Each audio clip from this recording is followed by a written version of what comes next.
अस्सलाम वालेकुम नाज़रीन, यू आर वाचिंग सियासत.पी के। मैं जमाल अहमद हूँ। इस वक्त मुल्क की सियासी सूरत हाल खासकर तहरीक इंसाफ के साथ इस वक्त जो हो रहा है, इमरान खान साहब के साथ जो हो रहा है, उस पर बात करने के लिए सीनियर तज्जियाकार, सीनियर सहाफ़ी हबीब अकरम साहब मेरे साथ मौजूद हैं। Sir, thank you so much for your time. जी बहुत शुक्रिया जमाल। सर, सबसे पहले आगाज इससे करते हैं कि 23 जनवरी को एक केस था इस्लामाबाद हाई कोर्ट में इमरान खान के नाअहली का कि उन्होंने अपने बच्चों में से 2 बच्चों को जाहिर किया, एक को जाहिर नहीं किया। अब अचानक से आज तारीख आती है कि उसकी तारीख जो है जो समाअत की वो 20 दिसंबर कर दी गई है, और इतलात यही है कि 20 दिसंबर को खान साहब जो है वो असेंबली से तहलील करने का भी ऐलान करने वाले हैं। तो तासुर क्या मिल रहा है आपको आज के जो डेवलपमेंट है उससे?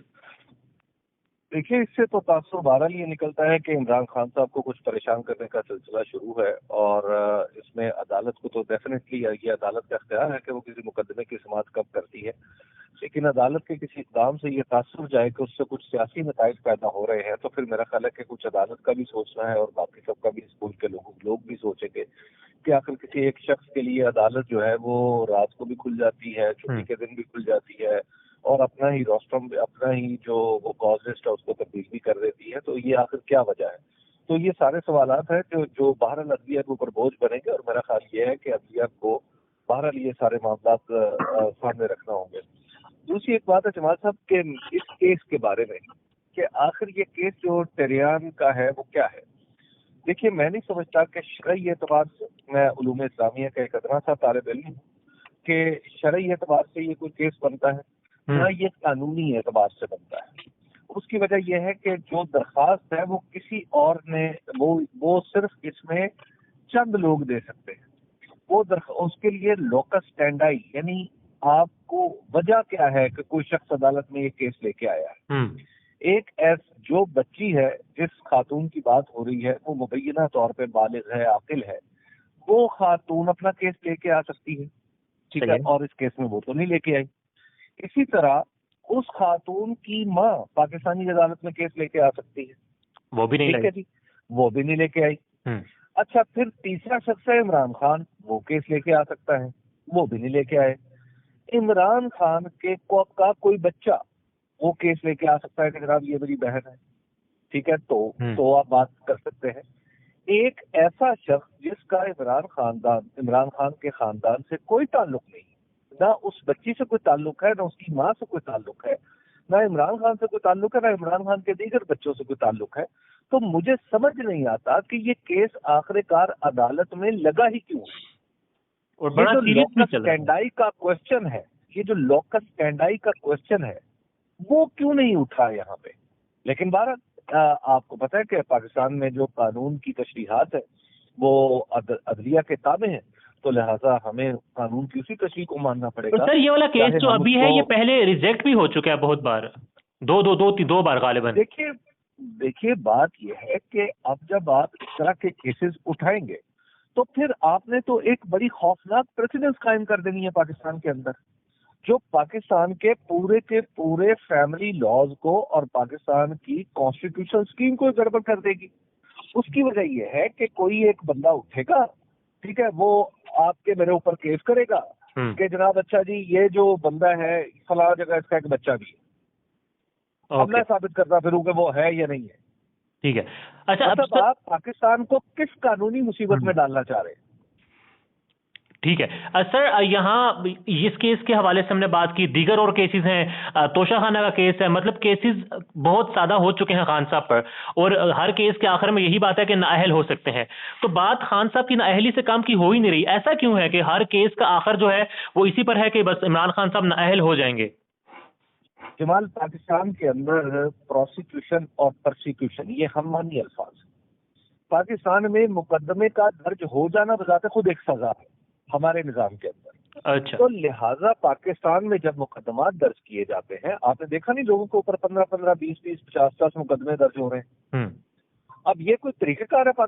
ये हम अपने कानून का और अपने कानूनी निजाम का दुनिया के सामने मजाक उड़ा रहे हैं।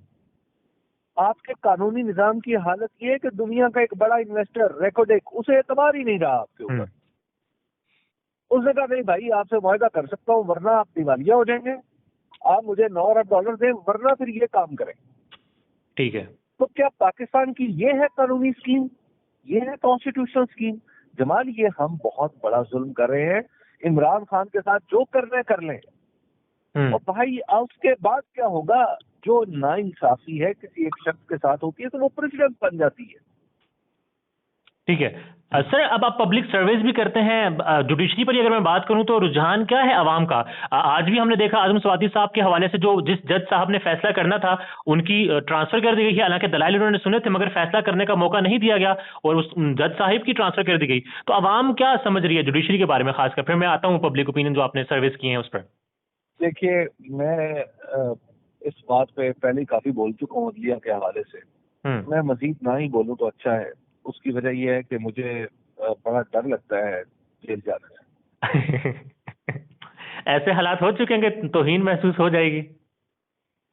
देखिए, ये तौहीन जब एक तरफा मामला हो, पाकिस्तान में कभी, मैंने तो दुनिया में कोई कानूनी मतलब दुनिया में जितने भी तौहीन अदालत के कवानीन है, मौजूद दुनिया की बात करो, वहां पे बोलने पे तो कोई तौहीन अदालत नहीं होती। लेकिन पाकिस्तान के अंदर आपको पता है कि फिर जैसा है हमने कर दिया हुआ सिस्टम, यहाँ पे तो कुछ बोले तो तब भी आप पकड़े जा सकते हैं।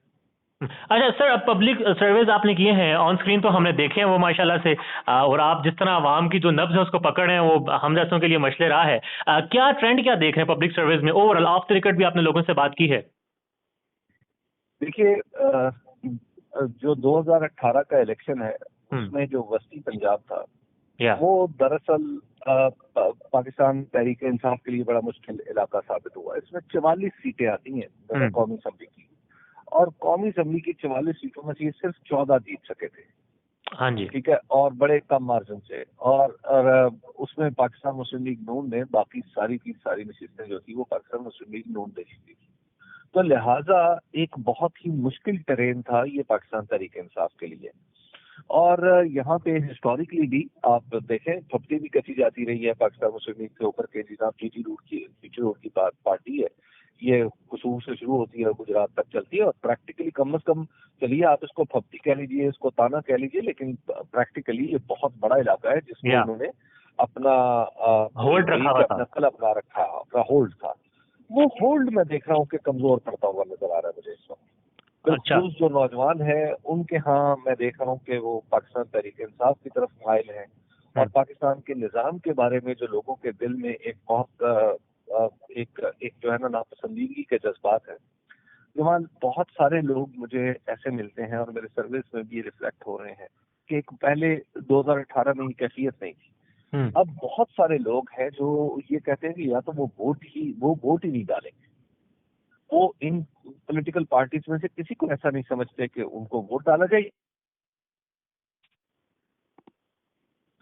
तो अब ऐसे लोग जो हैं उनकी तादाद अगर 20 पहले कभी मैंने ये पहली दफा नोट करना शुरू किया था कि 2019 में ऐसे लोग सामने आना शुरू हुए थे, और अब तो उनकी बहुत बड़ी तादाद हो गई है। यानी तकरीबन आपके जितने लोग वोट डालना चाहते हैं उसके निस्फ वो लोग हैं जो कहते हैं कि हम वोट ही नहीं डालेंगे। तो ये सबसे खौफनाक बात है जो मुझे ग्राउंड पे नजर आ रही है। और ये निजाम की नाकामी है जी बिल्कुल, निज़ाम की नाकामी है। सियासी जमातों को अपने तर्ज अमल पे गौर करना चाहिए, और हमारी रियासती निज़ाम के अंदर जो नालायकी है वो इतनी गहरी हो चुकी है कि लोगों के हमारे अब आपको गली मोहल्ले में लोग ये बात करते हैं। ऐसे मैं एक जगह सियालकोट में था तो मुझे वहां पे एक आदमी ने बिल्कुल लाजवाब कर दिया। उसने कहा, आप पाकिस्तान की जमहूरियत के बड़े मुय्यत है, आप कहते हैं कि पाकिस्तान में जमहूरियत होनी चाहिए, ये बताइए कि जितने भी जमहूरी लोग आते हैं उनके अपने घर बार के मामला सारे ठीक चलते हैं, लेकिन वो हुकूमत की सरकारी इदारे क्यों नहीं ठीक चलाते?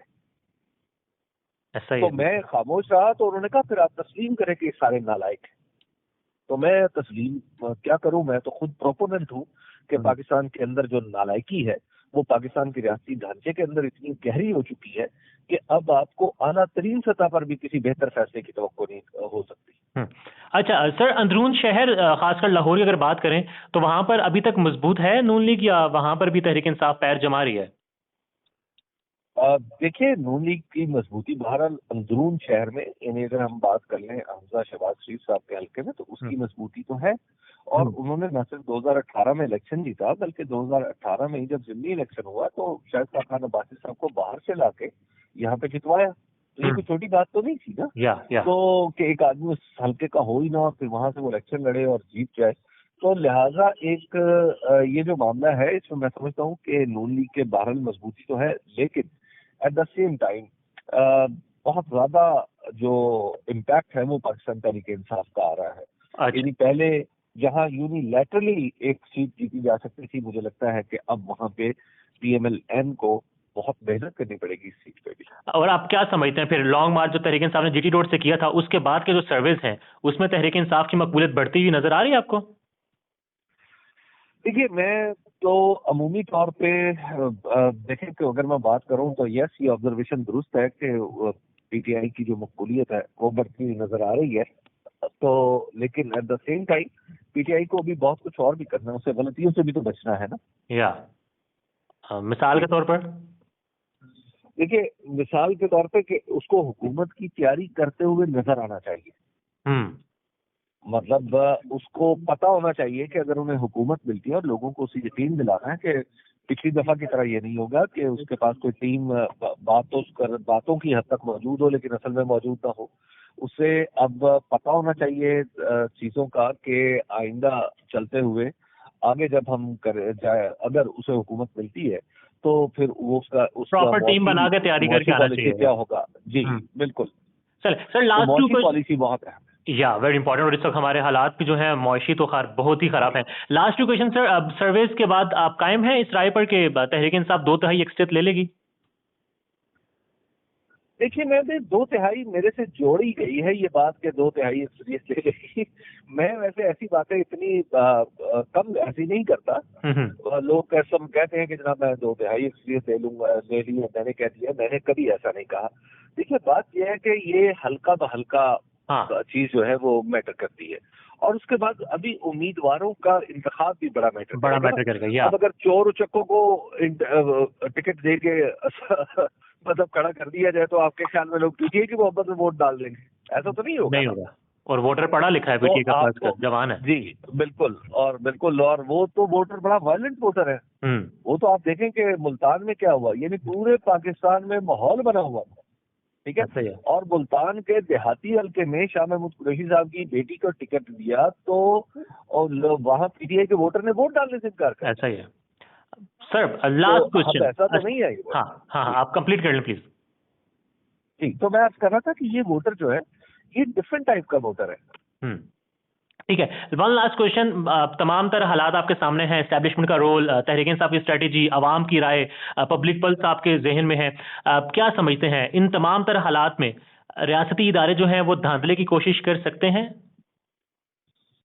अल्लाह ना करे, मेरी ख्वाहिश ये है, मेरी दुआ ये है कि ऐसा ना हो। जो भी जीते वो बिल्कुल ट्रांसपेरेंट अंदाज में जीते और जो भी हारे वो ट्रांसपेरेंट अंदाज में हारे।